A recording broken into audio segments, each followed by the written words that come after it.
后来乡亲啊，继续来看这件，嘛是发生伫新北市的汐止，一个社区的停车场，这个机械停车位夹死人。啊，这个夹死的71岁死者黄乃宽，伫个金融界真出名，是台湾证券交易所的前副总。退休了后，即摆伫个元大基会公司咧做独立董事。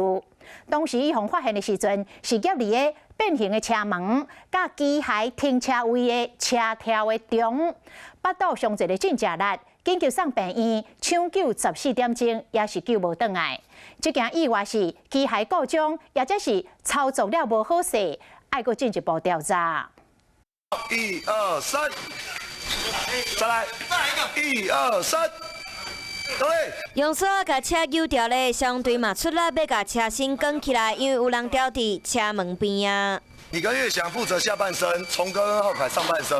现场空间真下，用15分钟，相人员成功甲伤者救出来，不过救出来时人已经无喘气。紧急救援那个已经脱困。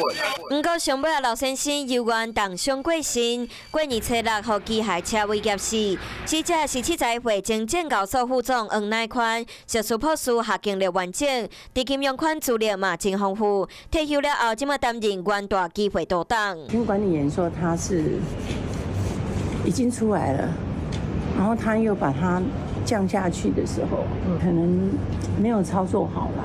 来到这个汐止社区的地下停车场，驾驶座的车门因为互机械动力底掉咧，规个门拢严重变形。根据了解，死者当时拄甲车停有好势，无排除是因为无操作好势，人互夹掉咧。黄乃宽互发现的时，就掉伫变形的车门、机械车位和车条中间，人倒落，腹肚嘛有严重的外伤，抢救14点钟也是宣告不治。金融款的专业人才过年伫家己厝内社区互机械车位夹掉，详细事故的原因也需要调查清楚，不过嘛已经互家属留下无限的伤痛。